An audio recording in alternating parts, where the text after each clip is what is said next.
शुक्रिया शुक्रिया तेरा शुक्रिया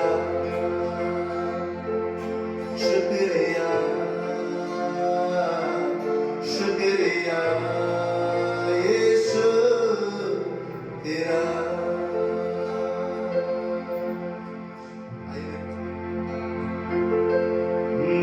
धन्यवाद देता हूँ तुझको। कोई आनंद के साथ आए। धन्यवाद देता हूँ तुझको। धन्यवाद देता हूँ तुझको। धन्यवाद देता हूँ तुझको। धन्यवाद देता हूँ मेरे यीशु। धन्यवाद देता हूँ तुझको। धन्यवाद देता हूँ तुझको। धन्यवाद देता हूँ मेरे यीशु।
धन्यवाद पवित्र आत्मा धन्यवाद।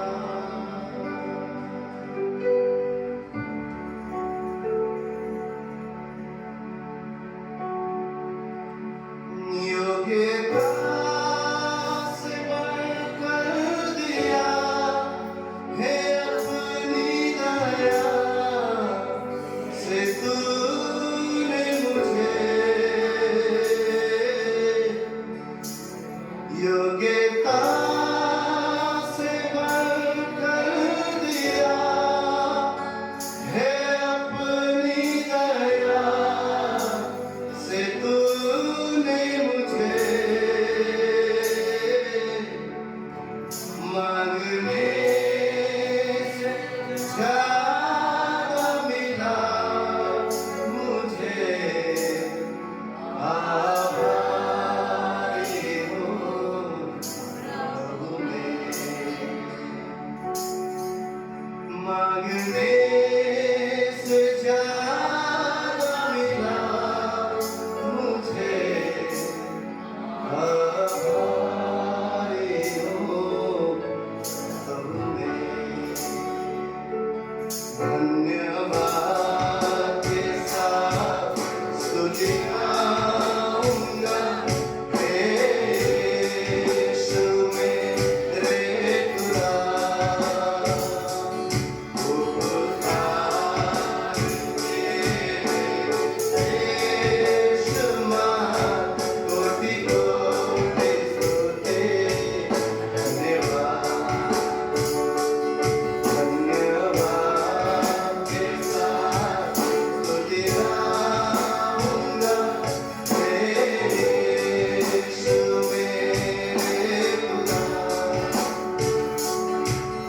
उपकार तेरे यीशु मान कोटि कोटि स्तुति धन्यवाद। योग्यता से बढ़कर दिया है अपनी दया से तूने मुझे योग्यता से बढ़कर दिया है अपनी दया से तूने मुझे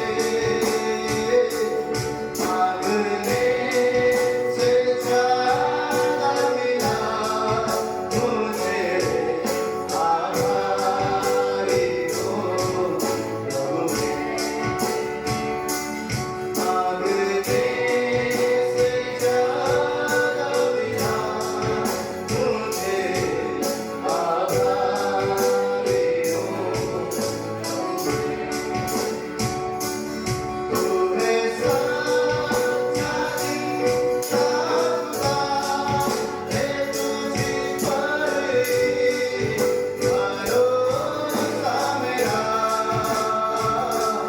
तू है सच्चा जिंदा खुदा है तुझी पर भरोसा मेरा।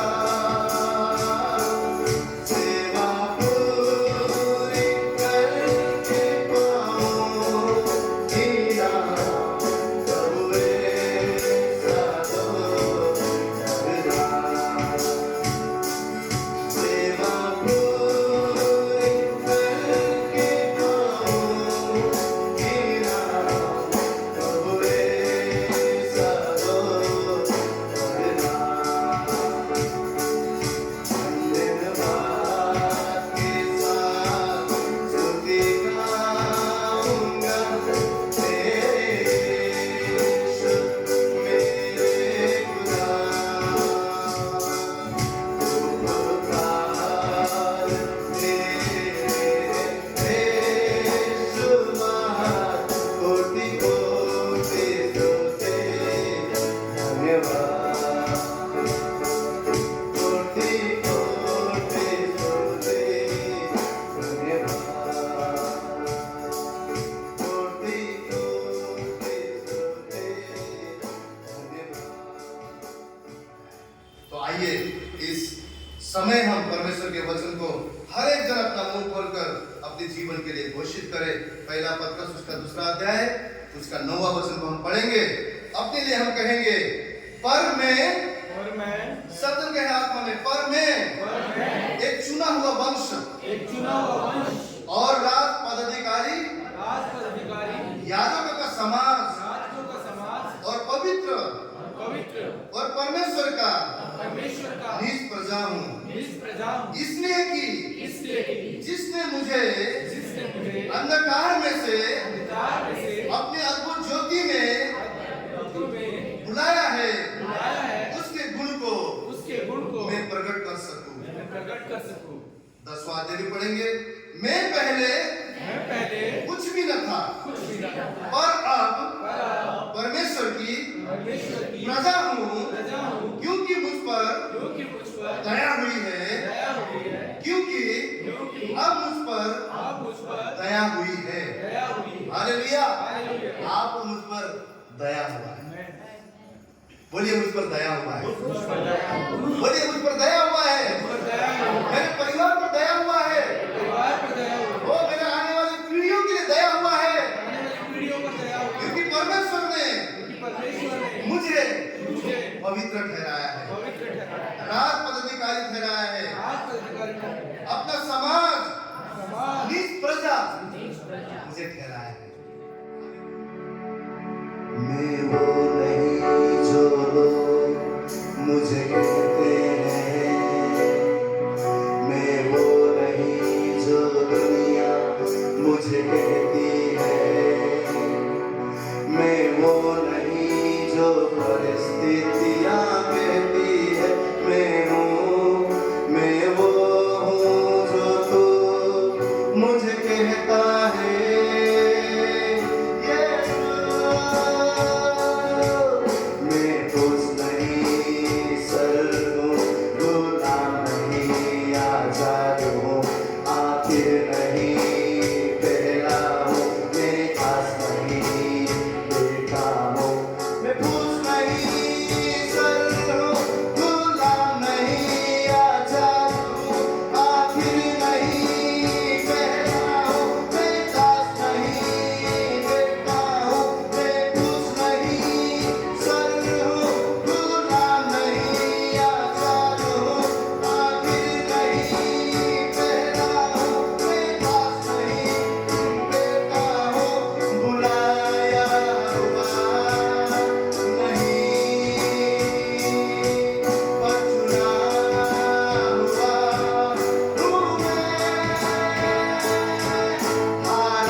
उसमें मैं सब कुछ कर सकता हूँ। यीशु सब कुछ करे, मैं कुछ नहीं सरूं, गुलाम नहीं आजाद हूँ, आखिर नहीं पहला हूँ, मैं दास नहीं बेटा हूँ, मैं कुछ नहीं सरूं, गुलाम नहीं आजाद हूँ, आखिर नहीं पहला हूँ, मैं दास नहीं बेटा हूँ, बुलाया हुआ नहीं, पर चुना हुआ हूँ मैं, हारा हुआ नहीं, पर सेवन से बढ़कर हूँ मैं, बुलाया हुआ नहीं, पर चुना हुआ हूँ मैं,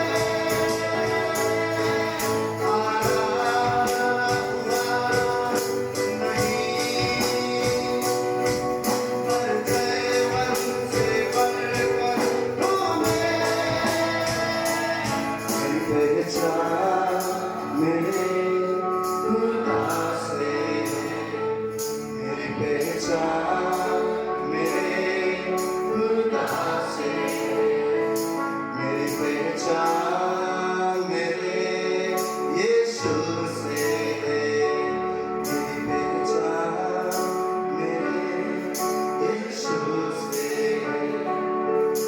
मैं कुछ नहीं सरूं, गुलाम नहीं आजाद हूँ, आखिर नहीं पहला हूँ, मैं दास नहीं बेटा हूँ, मैं कुछ नहीं सरूं, गुलाम नहीं आजाद हूँ, आखिर नहीं पहला हूँ, मैं दास नहीं बेटा हूँ, बुलाया हुआ नहीं,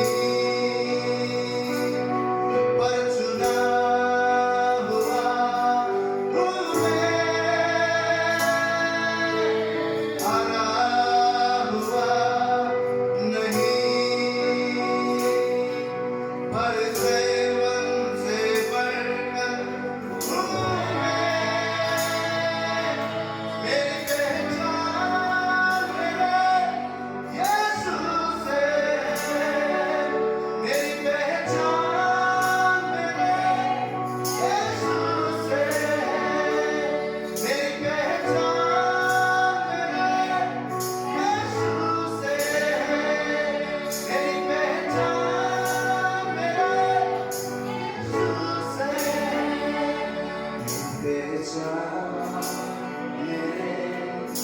यीशु से, पहचान मेरे यीशु से।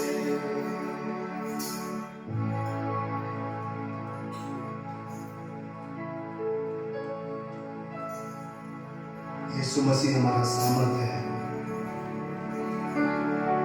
यीशु मसीह हमारा बल है। वो इसलिए हमें सामर्थ्य देता है कि ताकि हम उड़ सके। इस 2024 में वो यीशु हमारा बल और सामर्थ्य बनने पाए, ताकि उसके सामर्थ्य के द्वारा हम आत्मा की ऊंचाई को उड़ सके। उसके सामर्थ्य के द्वारा हम पवित्रता की ऊंचाई को उड़ सके। उसके सामर्थ्य के द्वारा वो हम आश्चर्य के कार्य हमारे जीवन में कर सके। वो हमें उड़ाना चाहता है। यशाया का पुस्तक कहता है, उठ प्रकाशमान हो, देख तेरा प्रकाश आया है। वो यीशु हमें प्रकाशमान बनाने के लिए, हमें ऊंचा उड़ाने के लिए आया है। जीवन के कोई भी क्षेत्र में अगर आप निराश हैं, यीशु कहता है उठ, उठ तेरा प्रकाश आया है, उस प्रकाश से प्रकाशित हो जा। हम उड़ने के लिए, परमेश्वर ने हमें दौड़ने के लिए बनाया है, परमेश्वर ने हमें विजय के जीवन जीने के लिए चुना है, क्योंकि हम उसके पवित्र लोग, उसके पवित्र जन हैं। 2024 जवान से बढ़कर जीवन जीने के लिए परमेश्वर में देने जा रहे हैं। उड़ान भरो पंख तूने ऊंचाइयों पे उड़ाता है। उड़ान भरो पंख तूने ऊंचाइयों पे उड़ाता है। उड़ूंगा मैं अब, डरूंगा नहीं,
जो तू है संग।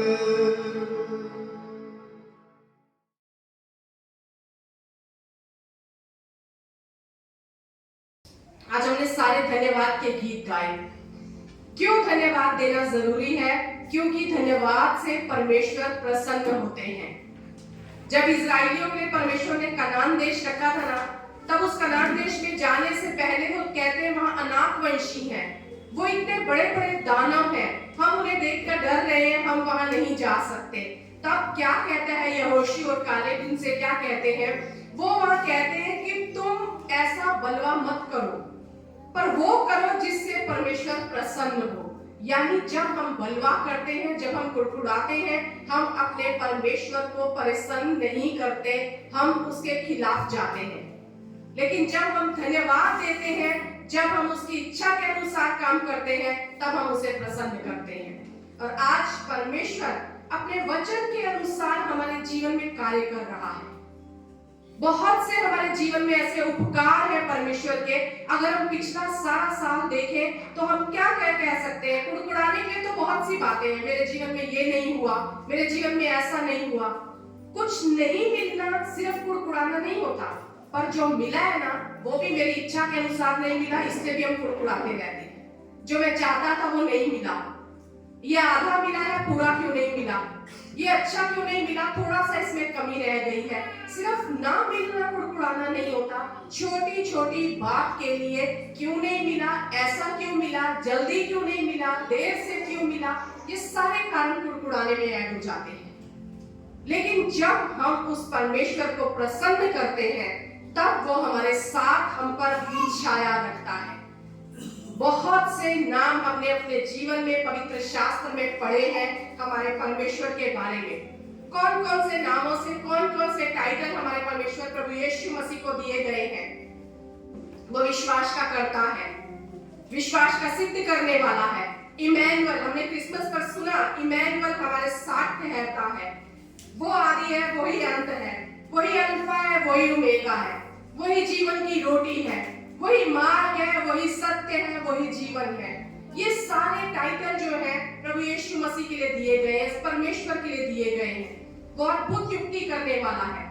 लेकिन आज इस नए साल में जब हम प्रवेश कर रहे हैं, इस नए साल में परमेश्वर आपको आज एक नए टाइटल अपना बताने जा रहा है, एक नया नाम परमेश्वर बताने जा रहा है। और वो नाम क्या है परमेश्वर का, वो हम देखेंगे मीका की पुस्तक, उसका 2 अध्याय।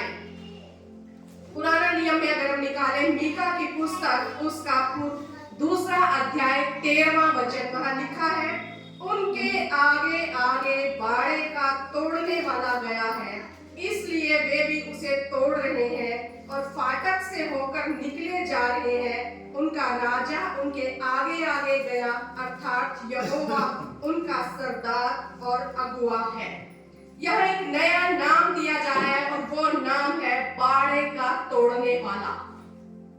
बाड़े का तोड़ने वाला। बहुत से नाम हमने परमेश्वर के जाने हैं, सुने हैं, समझे हैं। वो बाड़े का सुधारने वाला है, लेकिन यहाँ मीका कह रहा है वो बाड़े का तोड़ने वाला है। बाड़ा क्या होता है? क्या होता है बाड़ा? कोई बता सकता है बाड़ा क्या होता है? हमारी बाउंड्री, हमारी सीमा जो हमारे लिए तय कर दी जाती है। प्रभु यीशु मसीह ने हमारे चारों तरफ एक बाड़ा बांधा है। वो कौन सा बाड़ा है? लहू का बाड़ा। अय्यूब के जीवन में जब शैतान परीक्षा के लिए आता है तो वो क्या कहता है? तूने इसके चारों तरफ बाड़ा बांधा हुआ है, इसकी संपत्ति के, इसके घराने के, इसकी सेहत के, इसके बच्चों के, सबके चारों तरफ तूने एक बाड़ा बांधा है। बाड़ा मतलब इस बाउंड्री के अंदर कोई आ नहीं सकता। लेकिन यहाँ परमेश्वर का वचन कह रहा है कि वो बाड़े का तोड़ने वाला है। एक बाड़ा बांधा है परमेश्वर ने हमारे चारों ओर, ताकि शत्रु उस बाड़े में, हमारी सीमा में प्रवेश ना कर सके। लेकिन एक बाड़ा होता है जो शैतान ने हमारे चारों तरफ बांधा होता है, वो बांध कर रखता है। परमेश्वर का बाड़ा जब हमारे चारों तरफ है तो हम अपने जीवन में हर एक चीज को प्राप्त कर सकते हैं। लेकिन जो शैतान ने हमारे जीवन में बाड़ा बांधा है, उसका अर्थ क्या है? हमें रोक के रखना, हमें रोक के रखना, एक बंधन में रखना, एक रुकावट हमारे जीवन में डाल के रखना, ताकि हम आगे ना बढ़ सके। एक कैद हमारे को मतलब करके रखना कि हम एक कैद में रह रहे हैं और ये बाड़ा हमें नजर नहीं आता। क्या लहू का बाड़ा आपको नजर आता है? नहीं, हम वो भी नहीं देख सकते। और ये अनदेखा बाड़ा भी हम कई बार नहीं देख सकते और कई बार हम समझ भी नहीं पाते कि हम किसी बाड़े के अंदर हैं, हम किसी बंधन में हैं, हम किसी कैद में हैं। हम सोचते हैं हमारे जीवन में ये काम नहीं हो रहे क्योंकि जो हमारी काबिलियत है अगर उसके अनुसार हम नहीं कर पा रहे हैं तो हम ये सोचते हैं शायद ये मेरे लिए है ही नहीं, शायद मुझ में वो काबिलियत ही नहीं है।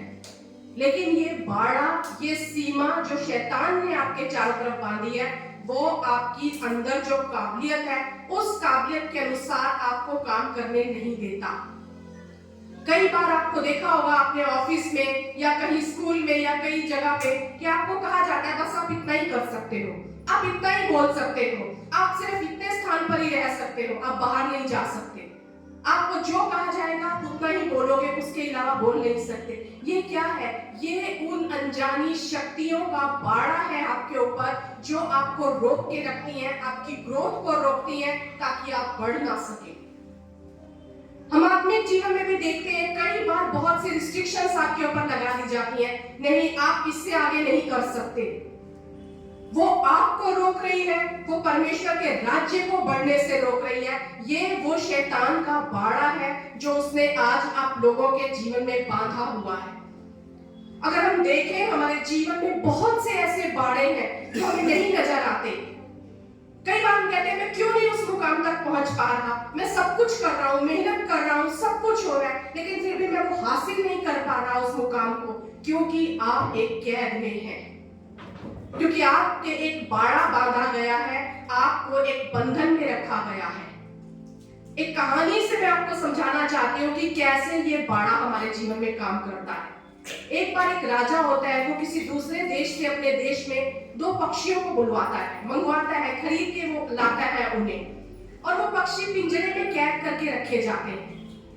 पिंजरा, कैद एक बाड़े को दर्शाता है, यही कैद है उनकी, यही स्थान है, तुम्हें यहीं रहना है। जबकि पक्षी उड़ सकते हैं, उनके लिए खुला आसमान है, पर वो उन्हें उस पिंजरे के अंदर रखता है क्योंकि उसे डर होता है अगर मैंने इन्हें आजाद किया तो ये अपने स्थान पर चले जाएंगे, जो इनकी मंजिल है ये वहां पहुंच जाएंगे। वो उन्हें उस पिंजरे के अंदर बंद करके रखता है। जब कुछ समय बीत जाता है, वो पुराने हो जाते हैं और उसे विश्वास हो जाता है अब ये उड़ के कहीं नहीं जाएंगे, तब वो एक दिन कहता है इस पिंजरे को खोल दो। पिंजरा खोल दिया जाता है और पिंजरा उस स्थान से हटा दिया जाता है। 2 पक्षी हैं, दोनों उड़ते हैं, लेकिन एक पक्षी उड़कर एक पेड़ की डाल पे जाके बैठ जाता है और दूसरा पूरे आकाश में उड़ने लगता है। जो दूसरा पक्षी है वो 1 दिन, 2 दिन, महीनों बीत जाते हैं, वो थोड़ा सा उड़ता है, आकर फिर उसी डाल पे बैठ जाता है, थोड़ा सा उड़ता है, फिर उसी डाल पे बैठ जाता है। राजा परेशान है, वो कहता है इन्हें मैंने कैद से आजाद कर दिया है, ये आजाद हो चुके हैं, पहले ये मेरे कैद में थे, इस पिंजरे में थे तो मेरे पास थे, अब मैंने इन्हें आजाद कर दिया है, पर फिर भी एक पक्षी उड़ रहा है, दूसरा क्यों नहीं उड़ रहा? वो पूरे अपने राज्य में बुलवाता है कि कोई ऐसा काम करे, किसी तरह से इस पक्षी को उड़ाया जाए, क्योंकि ये उड़ने के लिए बुलाया गया है, इसका नेचर है कि आकाश में उड़े। कोई पक्षी परमानेंट किसी डाल पे बैठा देखा है आपने? नहीं, क्योंकि उनका स्वाभाविक नेचर है। जैसे हमारा को परमेश्वर ने जब चुना है, बुलाया है, क्या वचन हमने पढ़ा 1 पतरस 2:9 में, हम एक चुना हुआ वंश है, याजकों का समाज है, राज पदाधिकारी है, उसकी निज प्रजा है, अंधकार में से उसने हमें ज्योति में बुलाया है ताकि हम उसके उन कामों का वर्णन करें। अंधकार में थे, कैद में थे, पिंजरे में थे, लेकिन उसने हमें बुला लिया, आजाद कर दिया, लेकिन फिर भी आज हम उस पक्षी के समान एक डाल पर बैठे रहते हैं, उड़ना ही नहीं चाहते, हमसे नहीं होगा, हम बेकाबिलियत नहीं है, हमारा इतना ही दायरा है। वो राजा अपने पूरे राज्य में प्रचार करवाता है, जो इस पक्षी को उड़ाएगा मैं उसे मुंह मांगा भर दूंगा, मुंह मांगा इनाम दूंगा। सब लोग कुछ ना कुछ करते हैं पर वो पक्षी नहीं उड़ता। और एक दिन राजा जब सो के उठता है तो देखता है दोनों पक्षी बराबर ऊपर उड़ रहे हैं। वो कहते हैं कैसे हुआ? उसके मंत्री कहते हैं किसान आया था, उसने पता नहीं क्या किया और ये उड़ने लग गया। वो किसान को बुलाते हैं, उससे पूछते हैं क्या किया तूने आखिर? वो कहते हैं मैंने कुछ नहीं किया, कहता फिर ये कैसे उड़ने लगा? बोलता है बस जिस डाल पर ये बैठा रहता था ना, मैंने उस डाल को काट दिया। मैंने उस डाल को काट दिया ताकि इसका वो ठिकाना इसे दोबारा ना मिले। लेकिन जिस बात के लिए ये बुलाया गया है, इस आकाश में उड़ने के लिए ये बुलाया गया है, जो इसका स्वभाव है, जो इसका नेचर है, इसीलिए बस ये उस ठिकाने में बैठ गया और अपने आप को वहां कंफर्टेबल समझ रहा था और ये सोच रहा था बस मेरा यही ठिकाना है, मैं उड़ ही नहीं सकता। बहुत से मसीह आज अपने जीवन में ऐसी ही कैद में जी रहे हैं। आजाद तो प्रभु यीशु मसीह ने कर दिया, तुम सत्य को जानोगे और सत्य तुम्हें स्वतंत्र करेगा। सत्य ने आकर आपको स्वतंत्र किया है, लेकिन उसके बावजूद हम उस सत्य को पूरी तरह से नहीं जान पा रहे और हम वहीं उस कैद में आज भी बैठे हैं। कोई ना कोई डाल पकड़कर हम बैठे हुए हैं कि हम बस इसी पे बैठे हैं। आज परमेश्वर से मेरी दुआ है कि खुदा हर वो डाल काट डाले जिसे हमने अपना ठिकाना बना लिया है और जो हम उड़ने के लिए बुलाए गए हैं। लास्ट गीत हमने कौन सा गाया? उड़ान भरूं मैं परमेश्वर, बिना डर के, बिना भय के। उस परमेश्वर ने आपको सामर्थ का आत्मा दिया है, भय का आत्मा नहीं दिया। वो कहता है सामर्थ के साथ उड़ो, तुम जयवंत से बढ़कर हो। फिर जय क्यों नहीं है जीवन में? आज परमेश्वर 2024 में आपको एक अद्भुत वायदा दे रहा है और वो कह रहा है वो आगे आगे बाड़े का तोड़ने वाला गया है। वो आपके जीवन के सारे बाड़ों को तोड़ेगा, सारी उन दीवारों को तोड़ेगा, सारी उन बाउंड्रीज को तोड़ेगा जो शैतान ने आपके चारों तरफ बनाकर रखी हुई है। जो आप सोचते हो मेरा दायरा बस इतना ही है, मेरा दायरा इतना ही है। 1 जनवरी 2023 को जब मैं सुबह उठी, मैं सो रही थी, लेकिन सुबह अर्ली मॉर्निंग 4:30-5 बजे का टाइम होगा, मेरे कानों में एक आवाज आई, भजन संहिता 65:11। मुझे नहीं पता था ये वचन कौन सा है। भजन संहिता 65 का 11वां वचन। मैंने बाइबल उठाई और जब उस वचन को खोला, उसमें लिखा था अपनी भलाई से भरे हुए वर्ष पर मानो तूने मुकुट रख दिया है। मैं समझ नहीं पाई इस वचन का क्या अर्थ है।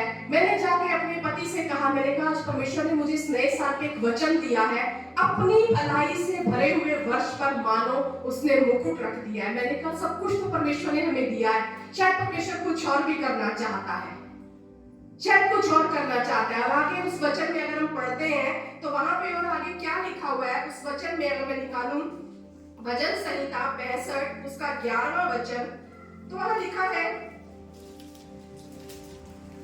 तेरे मार्गों में उत्तम उत्तम पदार्थ पाए जाते हैं, तेरे मार्गों में उत्तम उत्तम पदार्थ पाए जाते हैं, भलाई से भरे हुए वर्ष पर मानो तूने मुकुट रख दिया है।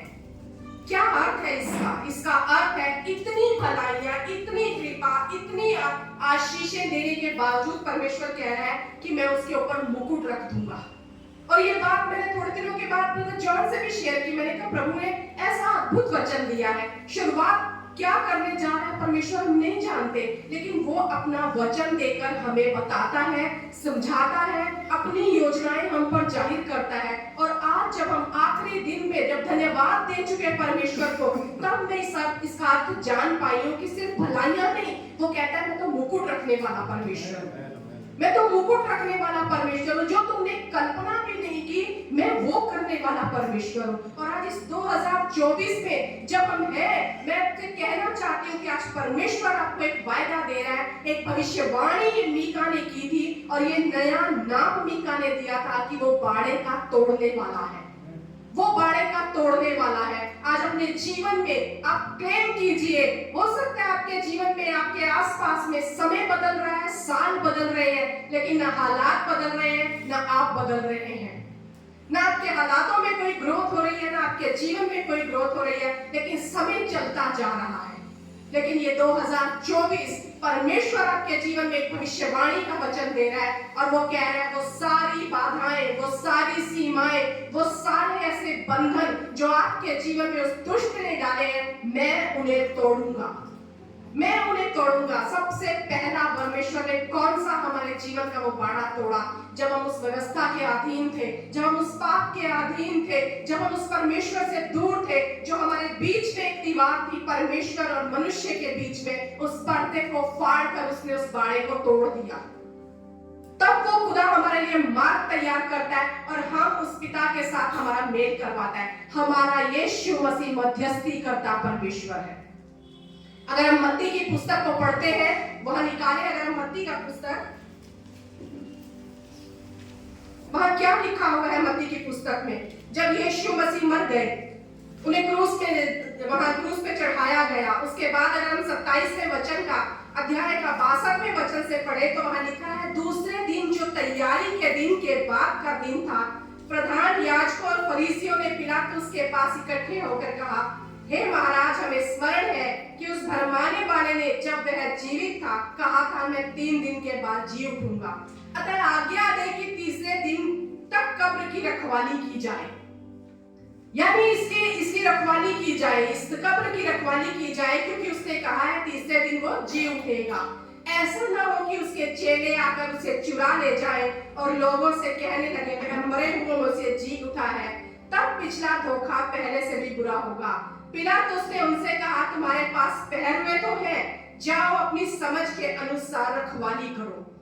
पहरुए बिठा दिए वहां पर, एक पहरा बिठा दिया गया वहां पर, एक सीमा बांध दी गई वहां पर कि यीशु मसीह को यहाँ से कोई चुरा कर न ले जाए। लेकिन क्या लिखा है आगे? अतः वे पहरुओं को साथ लेकर कब्र पर गए और पत्थर पर मोहर लगाकर कब्र की रखवाली की।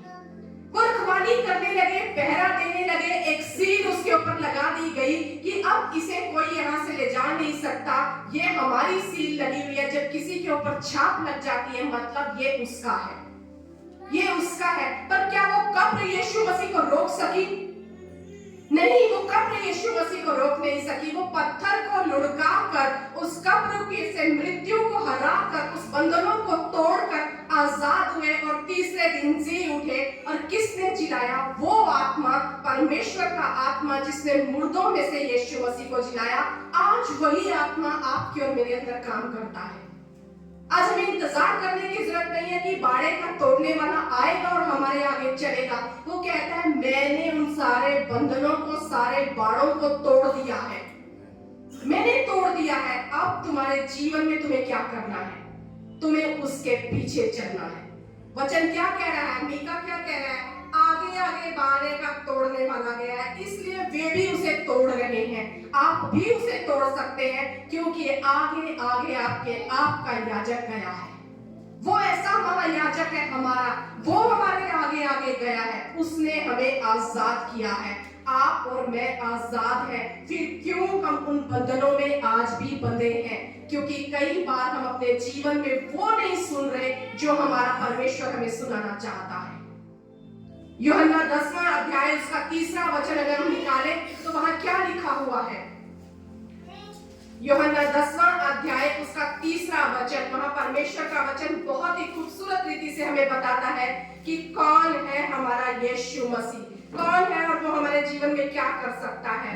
उसके लिए द्वारपाल द्वार खोल देता है और भेड़ें उसका शब्द सुनती हैं और वह अपनी भेड़ों को नाम लेकर बुलाता है और बाहर ले जाता है। वो द्वारपाल है, वो द्वार खोलता है आपका, वो आपको लेकर चलता है। पर कब लेकर चलेगा? जब भेड़ें उसका शब्द सुनेंगी। इस नए साल में परमेश्वर आपसे और मुझसे यही चाहता है, मैं तुम्हारे आगे आगे गया हूं, सारे बाड़ों का तोड़ने वाला तुम्हारे आगे आगे गया है, उसके पीछे हो लो, क्योंकि उसने तोड़े हैं तुम भी तोड़ सकते हो। और आगे वचन अगर हम पढ़े तो यहाँ क्या लिखा हुआ है मीका की पुस्तक में? और फाटक से होकर निकले जा रहे हैं। फाटक, दरवाजा, फाटक से होकर वो बाहर जा रहे हैं। अगर हम प्रकाशित वाक्य उसका 3रा अध्याय का 7वां वचन देखें तो वहां लिखा है, जो पवित्र और सत्य है और जो दाऊद की कुंजी रखता है, जिसके खोले हुए को कोई बंद नहीं कर सकता और बंद किए हुए को कोई खोल नहीं सकता। वो ऐसा आपका द्वारपाल है, उसके हाथ में वो कुंजियां हैं। जो दरवाजे वो खोलना चाहता है वो उसे कोई और खोल नहीं सकता, और जो उसने खोल दिए हैं उसे कोई और बंद नहीं कर सकता। आपके जीवन में आपका महायाजक, आपका वो राजा है, आपका वो सरदार है। मीका ने क्या कहा? उनका राजा उनके आगे आगे गया, अर्थात यहोवा उनका सरदार और अगुवा है। ऐसा आपका राजा है जो बाड़ों को तोड़ने वाला है। 2024 आपके जीवन के सारे बाड़े टूट जाए, यीशु के नाम से मैं विनती करती हूँ। यीशु मसीह के नाम से अपने जीवन में इस बात की घोषणा कीजिए कि मैं जहां हूँ वहां नहीं रहूंगा, लेकिन मैं उड़ान भरूंगा जहां मेरा परमेश्वर मुझे लेकर जाना चाहता है। जो ऊंचाइयां उसने मेरे लिए रखी हैं, मैं इन सारे बाड़ों को तोड़ूंगा, क्योंकि मेरे याजक ने, मेरे सरदार ने, मेरे बाड़ों के तोड़ने वाले ने सारे बाड़े तोड़ दिए हैं। कोई मुझे कंट्रोल नहीं कर सकता, कोई मुझे अपने अधीन नहीं कर सकता, क्योंकि कुंजी उसके हाथ में है। कुंजियां उसके हाथ में है। अगर हम कुलुसियों की पुस्तक देखते हैं तो कुलुसियों की पुस्तक के अगर हम दूसरा अध्याय को निकालें, वहां क्या लिखा हुआ है? विधियों का वह लेख, 14वां वचन क्या कहता है? विधियों का वह लेख जो हमारे नाम पर और हमारे विरोध में था, मिटा डाला और उसे क्रूस पर कीलों से जड़कर सामने से हटा दिया। जो कुछ हमारे नाम पर था उसे उसने कीलों से जड़कर उस क्रूस पर हमारे सामने से हटा दिया है। कोई बंधन नहीं है, कोई शैतान की ताकत नहीं है जो आपको आज रोक सके, आपको पीछे खींच सके, आपको अपने नियंत्रण में रख सके, आपको अपनी कैद में रख सके। लेकिन वो क्या कहता है? उस ताकत का मैंने क्या किया है? वचन आगे कहता है, उसने प्रधानताओं और अधिकारों का ऊपर से उतार कर उनका खुल्लम खुल्ला तमाशा बनाया है। उनका खुल्लम खुल्ला तमाशा बनाया है, ऊपर से उतार कर उनको, उन बंधनों को तोड़ दिया है उसने।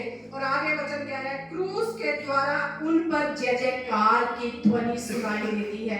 इसीलिए हम कहते हैं हम जयवंत से बढ़कर है, क्योंकि जय उस क्रूस पर हमें दिखाई देती है।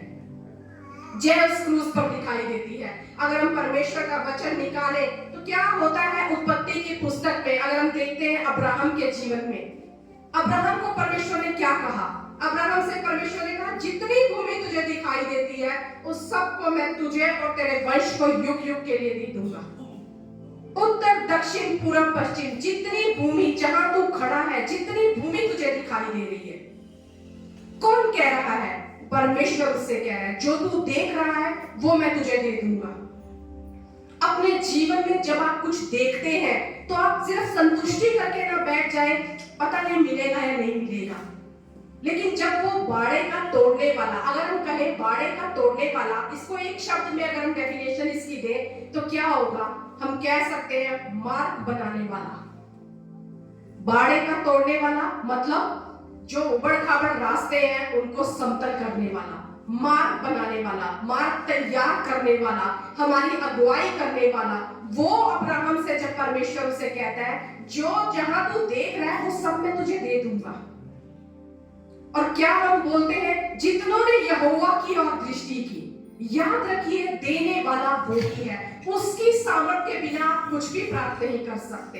इसीलिए पौलुस कहता है, जो मुझे सामर्थ्य देता है उसमें मैं सब कुछ कर सकता हूं, उसके द्वारा सब कुछ संभव है। परमेश्वर के राज्य में आप अकेले कुछ नहीं कर सकते, हमेशा आप एक के बाद एक समस्याओं में घिरते जाएंगे। लेकिन अगर आपके आगे आपका मार्ग बनाने वाला चल रहा है, सारे ऊबड़ खाबड़ मार्ग आपके जीवन के वो समतल करता जाएगा। उसने कहा, अब्राहम जो तू देख रहा है वो तेरा होगा। आज आप विश्वास के साथ बोलिए, जो मैं देख रहा हूं वो मैं हासिल करूंगा। किसके द्वारा? क्योंकि मेरा मार्ग बनाने वाला मेरे आगे आगे जा रहा है, क्योंकि मेरा सरदार मेरे आगे जा रहा है, क्योंकि मेरा बाड़ों का तोड़ने वाला मेरे आगे जा रहा है, क्योंकि मेरा अगुआ मेरे आगे जा रहा है। और वो क्यों कर रहा है? क्योंकि उसने आपको चुना है, क्योंकि उसने आपको चुना है, उसने आपसे प्रेम किया है, उसने आपके सारे पापों को अपने ऊपर लेकर अपनी धार्मिकता आपको पहनाई है। इसीलिए वो आज भी कहता है, वो न्यायी है, दंड देने वाला है, लेकिन उसके बावजूद वो दयालु परमेश्वर है। वो दयालु परमेश्वर है। वो कहता है, जो तू देख रहा है वो मैं तुझे दूंगा। हम सब एक घटना जानते हैं कि पतरस ने जब उसमें नाव में यीशु को देखा पानी पर चलते हुए, और जब उस नाव में वो थे, जब लहरें उठने लगी तो वो डरने लगा। पर जब उसने यीशु की तरफ नजर लगाई तो वो क्या कहता है? यीशु, अगर तू है तो मुझे भी अपने पास आने दे, क्योंकि अगर तू चल सकता है तो मैं भी चल सकता हूँ। अगर तू पहाड़ों को तोड़ सकता है तो मैं भी तेरे पीछे पीछे उन्हें तोड़ते हुए निकल सकता हूँ, क्योंकि मैं जानता हूँ जब तू चल लिया, तूने मार्ग तैयार कर दिया है। मैं भी चल सकता हूं इस पे। यीशु ने क्या कहा? आ। जब उसकी नजर यीशु पर थी तो वो उस पानी पर चलने लगा, लेकिन जैसे ही उसकी नजर हटी तो वो डूबने लगा। अपनी नजर उस बाड़े के तोड़ने वाले के ऊपर रखो। वो कहता है जो काम मैंने किए उससे बढ़कर तुम करोगे, क्योंकि मैंने मार्ग तैयार कर दिया है तुम्हारे लिए। मैंने उन बाड़ों को तोड़ दिया है, मैंने उबड़-खाबड़ रास्तों को समतल कर दिया है। मैं तुम्हारे लिए मार्ग तैयार करता हुआ आगे निकल रहा हूँ। अपनी नजर उस यहोवा पर टिका लो, अपनी नजर उस परमेश्वर पर टिका लो। जो बातें, जो बंधन, जो सीमाएं, जो हदें आपके जीवन में आपको रोक रही हैं, उन्हीं को आप पार करके आगे निकलेंगे। 38 साल से वो बीमार उस खाट पर पड़ा हुआ था। वो हमेशा इंतजार करता था कोई आए मुझे कुंड में पहुंचाए, कोई आए मुझे वहां पहुंचाए। पर जब यीशु मसीह वहां आए तो उसे क्या बोलते हैं? चंगा होना चाहता है? क्या तू उठना चाहता है? क्या तू चलना चाहता है? अपनी खाट उठा और चल फिर। जिस खाट पर वो 38 साल से पड़ा था, उसी खाट को आज अपने ऊपर उठाकर वो चल रहा है। सालों हो सकता है आपके जीवन में वो रुकावटें होंगी, सालों आपने लगा दिए होंगे मेरे जीवन में तरक्की मुझे नहीं मिल रही है, मैं पैसा तो कमाता हूँ लेकिन बरकत क्यों नहीं आती, मैं चंगा तो हूँ, अच्छी सेहत तो है, फिर भी छोटी मोटी बीमारियां क्यों आती हैं? सब कुछ तो मेरे पास है, एजुकेशन है मेरे पास, फिर भी अच्छी नौकरी क्यों नहीं मुझे मिल पाती है?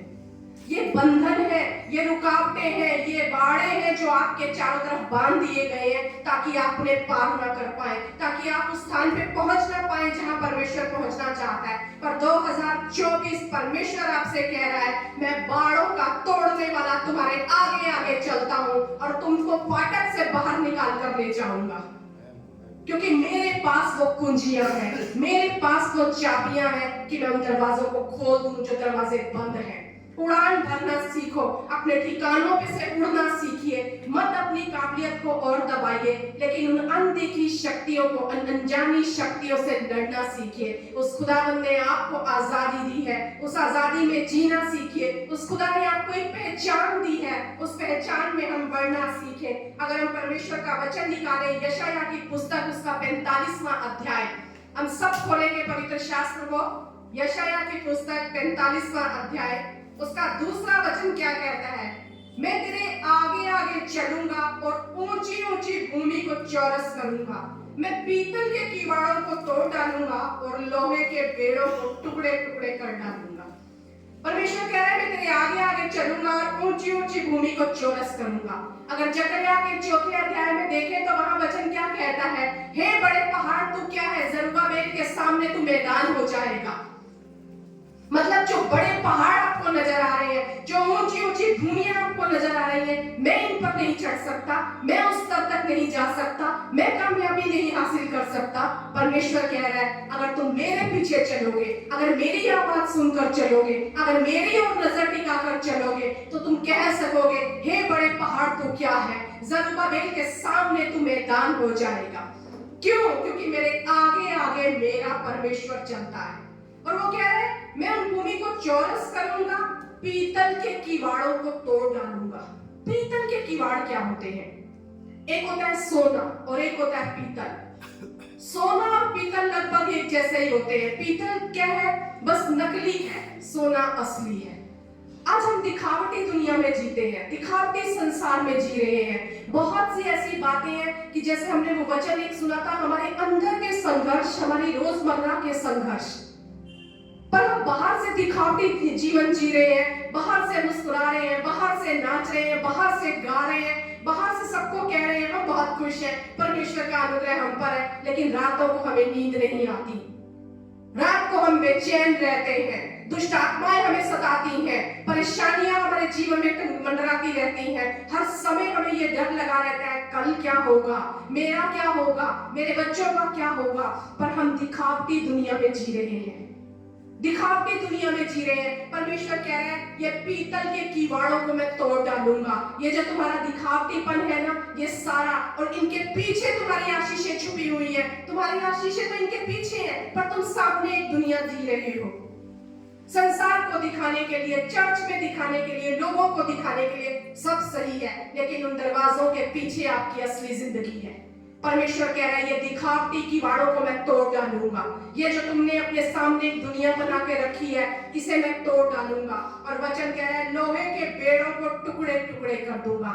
लोहे के बेड़े मतलब भारी बोझ, जुआ जो आप ढो रहे हैं, गुलामी का जीवन जो आप जी रहे हैं, डर का जीवन जो आप जी रहे हैं, समझौते का जीवन जो आप जी रहे हैं, बंधुआई में फंसे हुए हैं आप, किसी की भी तरह की भी वो बंधुआई हो सकती है। भय की अगर मैंने कुछ किया तो, अगर मैंने कुछ गलत बोल दिया तो, अगर मैंने सही बोला और वो नाराज हो गए तो, हम एक बोझ को अपने ऊपर लेकर जी रहे हैं। हम जानते हैं सही क्या है गलत क्या है, लेकिन उसके बावजूद हमारे ऊपर एक जुआ हम ढो रहे हैं। और परमेश्वर का वचन कहता है अभिषेक सारे बंधनों को, सारे जुओं को तोड़ता है। आज खुदा आपसे और मुझसे ये बातें कर रहा है कि मैं उन पीतल के किवाड़ों को तोड़ डालूंगा, तुम्हारी दिखावटी दुनिया से तुम्हें बाहर निकालूंगा, हकीकत में लेकर चलूंगा। मेरे पीछे हो जाओ क्योंकि तुम्हारे आगे आगे मैं चल रहा हूँ। वो जो बोझ तुम ढो रहे हो, वो जो जुआ तुम ढो रहे हो, जो तुम्हारे ऊपर जितना भारी जुआ है, दबे हुए हो गुलामी में, मैं उसे टुकड़े टुकड़े कर डालूंगा। मेरे पास आओ। और अगर अगला वचन पढ़े तो वहां क्या लिखा है, मैं तुझको अंधकार में छिपा हुआ और गुप्त स्थानों में गड़ा हुआ धन दूंगा, जिससे तू जाने कि मैं इज़राइल का परमेश्वर यहोवा हूँ, जो तुझे नाम लेकर बुलाता है। अंधकार में छिपा हुआ धन, क्या अर्थ है इसका? जो आपको नजर नहीं आता, जो आपकी कल्पना में भी नहीं आता। क्या कहता है वचन 1 कुरिन्थियंस 2:9 में, ऐसी बातें परमेश्वर उनके साथ करेगा जिनसे वो प्रेम करता है। कौन सी बातें? जो मनुष्य के चित्त में भी नहीं चढ़ी, जो हमने आंखों से नहीं देखी, जो हमने कानों से नहीं सुनी, वो बातें वो आपके जीवन में करेगा। वो धन है जो अंधकार में छुपा हुआ है, जो आपके सामने प्रकट नहीं है, जो आपको दिखता नहीं है, जो आप कल्पना भी नहीं कर सकते, जो आप सोच भी नहीं सकते अपने मन में विचार में कि कभी मैं वहां तक भी पहुंच सकता हूं। परमेश्वर कहता है वो अंधकार में छिपा हुआ धन मैं तुम्हें दूंगा, वो गुप्त स्थानों का गड़ा हुआ धन मैं तुम्हें दूंगा। और जब वो देगा तब तुम क्या कहोगे, मैं इज़राइल का परमेश्वर यहोवा हूं कि जो तुझे नाम लेकर बुलाता है। तब तुम जान जाओगे ये अनहोनी बात जो तुम्हारे चित्त में नहीं चढ़ी थी, ये अंधकार का गड़ा हुआ छिपा धन जिसने दिया है वो सिर्फ परमेश्वर है, और उसने मुझे नाम लेकर बुलाया है। मैं उसका चुना हुआ हूँ, मैं उसका वंश हूँ, मैं उसकी निज प्रजा हूँ, और वो मेरा परमेश्वर मेरे जीवन में ये कार्य करता है, ये कार्य करता है। आज खुदा आपसे और मुझसे सिर्फ यही चाहता है, मैंने तुम्हारे जीवन के सारे बंधनों को, सारे बाड़ों को तोड़ा है। मैंने उस मृत्यु के बंधन से तुम्हें आजाद किया है। मैंने उस जो छाप मेरे ऊपर लगा दी गई थी, मैंने उस छाप को तोड़ दिया, मैंने उस पत्थर को लुढ़का दिया। मैंने तुम्हें व्यवस्था से आजाद कराया। मैंने सारा वो लेख जो तुम्हारे नाम पर था, मैंने उसे उस क्रूस पर कीलों से जड़ दिया है। मैंने उस दुष्ट का खुल्लम खुल्ला तमाशा बनाया है। उन प्रधानताओं का, उन अधिकारियों का मैंने खुल्लम खुल्ला तमाशा बनाया है। जान लो मैं ही तुम्हारा परमेश्वर हूँ, मैं ही तुम्हारा द्वार हूँ, मैं ही तुम्हें फाटक से लिए बाहर चल रहा हूँ, मैं ही तुम्हारे आगे आगे चलूंगा, मैं ही तुम्हारे पीतल के किवाड़ों को और तुम्हारे लोहे के बेड़ों को टुकड़े टुकड़े कर डालूंगा। बस करना क्या है, उसके पीछे चलिए, उसकी आवाज को सुनिए। वो कहता है 10:3 में क्या लिखा है, मेरी भेड़ें मेरा शब्द सुनती है और वो मुझे जानती है, मैं उनको जानता हूँ। जरूरी है अपने परमेश्वर को जानिए, और ये परमेश्वर का भविष्यवाणी का वचन है। अपनी पुस्तक में, अपने बाइबल के पहले पेज पर मैं आज आप सबसे कहती हूँ, जो अपने जीवन में इन कार्यों को देखना चाहते हैं पूरा होता हुआ, आप लिख लीजिए, ये भविष्यवाणी परमेश्वर मेरे जीवन में मुझे करके दी है।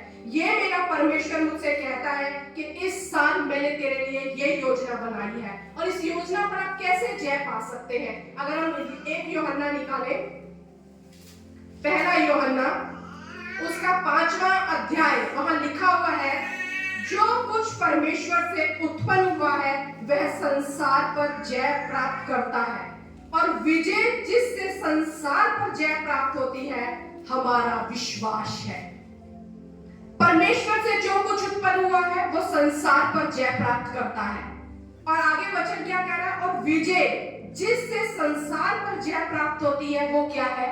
हमारा विश्वास है। अगर आप उस पर जय पाना चाहते हैं, परमेश्वर ने तो जय पाई है, अगर आप जय पाना चाहते हैं तो आपके विजय के लिए क्या है? आपका विश्वास। आपका विश्वास। इस नए साल में कुड़कुड़ाना बंद करके ये ना सोचे क्यों हुआ, कैसे हुआ, कब हुआ, ये नहीं होना चाहिए था। ये सब हमारी कल्पनाएं हैं, हमारी मर्जी है। परमेश्वर कहता है मैंने जो योजनाएं तुम्हारे लिए बनाई है, मैंने जो कल्पनाएं तुम्हारे लिए की है, वो मैं ही जानता हूं। और वो कौन सी है? लाभ की है। लाभ की वो योजनाएं सिर्फ उस परमेश्वर ने आपके और मेरे लिए बनाई है। हम कल्पना भी नहीं कर सकते। परमेश्वर ने मुझे वचन दिया, उसके बावजूद मुझे पूरा साल लग गया उस वचन को समझने में, लेकिन जब मैंने परमेश्वर की उस भलाई को देखा तब मैंने कहा धन्यवाद प्रभु। पर इतना जरूर था, मैं इस वचन को क्लेम करती थी रोज। मैं नहीं जानती क्या आंसर मुकुट तूने रखा है परमेश्वर, पर तूने कहा है भलाई से भरे हुए वर्ष पर, भलाई से भरे हुए वर्ष पर, यानी भलाइयां तो तेरी बहुत है, पर इन भलाई से भरे हुए वर्ष पर तूने और मुकुट रख दिया है, मुकुट रख दिया है। और परमेश्वर आज आपसे एक भविष्यवाणी का वचन दे रहा है। इस 2024 में हर वो बंधन, हर वो बात जो आपके आगे बाड़ा बांधने की कोशिश करती है, चाहे वो अनजानी शक्तियां हो, चाहे वो मनुष्य हो, चाहे वो आपकी बातें हो, चाहे आपका मन हो, चाहे आपके विचार हो, यीशु मसीह के नाम से आज वो सारे बंधन टूटने पाए। यीशु मसीह के नाम से आप आजादी को अपने जीवन में देखने पाए। आप उड़ान भरें जिसके लिए परमेश्वर ने आपको बुलाया है। पर ये जय आप तभी पा सकते हैं जो विश्वास आप उस पर करेंगे, तभी आप जयवंत हो सकते हैं। हर वो बंधन मेरी जिंदगी से टूट रहा है। अपने मुंह से इस बात को घोषित कीजिए, हर वो बंधन मेरी जिंदगी से टूट रहा है प्रभु यीशु। हर वो आजादी जो तूने मेरे लिए रखी है, उसे मैं अपने जीवन में हासिल करने जा रहा हूं प्रभु यीशु। मैं उड़ान भरूंगा उकाब की नाई पिता परमेश्वर। मैं उन स्थानों पर पहुंचूंगा जो तूने मेरे लिए रखे हैं खुदावन यीशु, क्योंकि मैं बुलाया हुआ हूं प्रभु जी, मैं चुना हुआ हूं पिता परमेश्वर। मैं तेरा निज प्रजा हूं प्रभु यीशु। तूने मुझसे प्रेम किया पिता। तू कहता है मैंने सारे बंधनों को तोड़ दिया है, तूने मुझे मृत्यु से आजाद किया है, तूने मुझे श्रापों से आजाद किया है प्रभु जी, तूने मुझे बीमारी से आजाद किया है यीशु, तूने मुझे कर्जे से आजाद किया है प्रभु यीशु। मैं कहता हूं खुदावन यीशु, आज मैं आजाद हूं तेरे लहू के द्वारा पिता परमेश्वर। मैं आजाद हूं उड़ने के लिए प्रभु यीशु, मैं आजाद हूं आगे बढ़ने के लिए पिता परमेश्वर। मैं आजाद हूं तेरे द्वारा ठहराए गए उन लाभ की उस नाव में पहुंचने के लिए प्रभु यीशु। ना कोई मनुष्य, ना कोई शैतान प्रभु जी, ना इस संसार की आदतें प्रभु यीशु, ना मेरे विचार, ना मेरी कल्पनाएं पिता परमेश्वर मुझ पर बाड़े बांध सकती हैं। पर यीशु मेरा बाड़े का तोड़ने वाला मेरे आगे आगे चलता है प्रभु। मेरे बाड़ों का तोड़ने वाला मेरे आगे आगे चलता है और वो फाटकों से मुझे लिए जा रहा है। वो पीतल के किवाड़ों को तोड़ रहा है, उसने लोहे के पेड़ों को टुकड़े टुकड़े किया है मेरे यीशु। धन्यवाद देती हूँ खुदा। और ये 2024 मेरे लिए, मेरे परिवार के लिए, मेरे घराने के लिए, मेरी कलीसिया के लिए पिता उड़ान का साल ठहरेगा खुदावन यीशु। उड़ान का साल है प्रभु यीशु। इसी 31 दिसंबर को खुदा हम मुख खोलकर अद्भुत गवाहियां देंगे मेरे प्रभु। जो तूने कहा था वो तूने कर दिखाया मेरे प्रभु यीशु। हम धन्यवाद देते हैं पिता कि आज हम तेरी पहचान के साथ जीते हैं प्रभु जी। कोई आज हम पिंजरे में नहीं पिता परमेश्वर, कोई आज ऐसी डाल नहीं जिसे हमने अपना ठिकाना बना लिया हो प्रभु जी। आज तो हम तेरी छाया में रहते हैं प्रभु यीशु। आज हम पर तू छाया करता है मेरे खुदावन यीशु। धन्यवाद देते हैं पिता परमेश्वर। सारी महिमा आदर गौरव हम आपके नाम को देते हैं खुदा, और इस दुआ को यीशु मसीह के सामर्थी नाम से मांग लेते हैं, आमीन। आपकी क्या पहचान है? यीशु मेरी पहचान है। क्या आप एक बार फिर अपने जीवन में ये क्लेम करना चाहते हैं, ये घोषित करना चाहते हैं कि इस 2024 में मेरी पहचान मेरा यीशु रहेगा? सिर्फ नाम के लिए नहीं, सिर्फ दिखावट के लिए नहीं, लेकिन मेरे जीवन के सारे लोहे के टुकड़ों, तो लोहे के बेड़ों को वो टुकड़े टुकड़े करेगा और मुझे अपने राज्य के लिए ऐसा चमकाएगा कि मैं पूंछ नहीं सर ठहरूंगा। मैं बुलाया हुआ नहीं पर चुना हुआ हूँ। मैं उसका दास नहीं पर बेटा कहलाऊंगा। अगर आप ये चाहते हैं तो एक बार फिर हम सब खड़े हो जाएं और घोषणा करें अपने जीवन में इस आशीष के वचनों की। मैं वो नहीं जो मुझे कहते हैं, मैं वो नहीं जो दुनिया मुझे कहती है,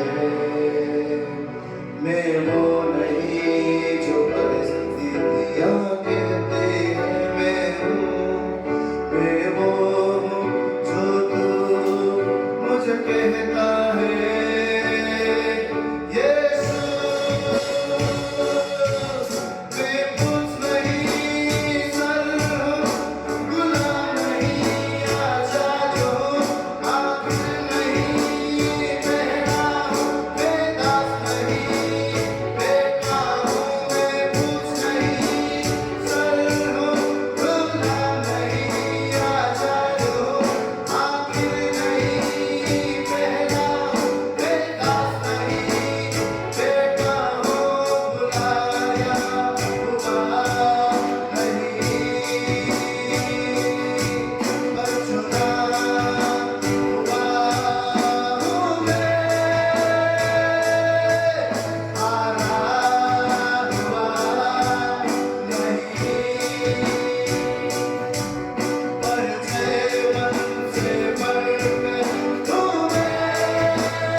Try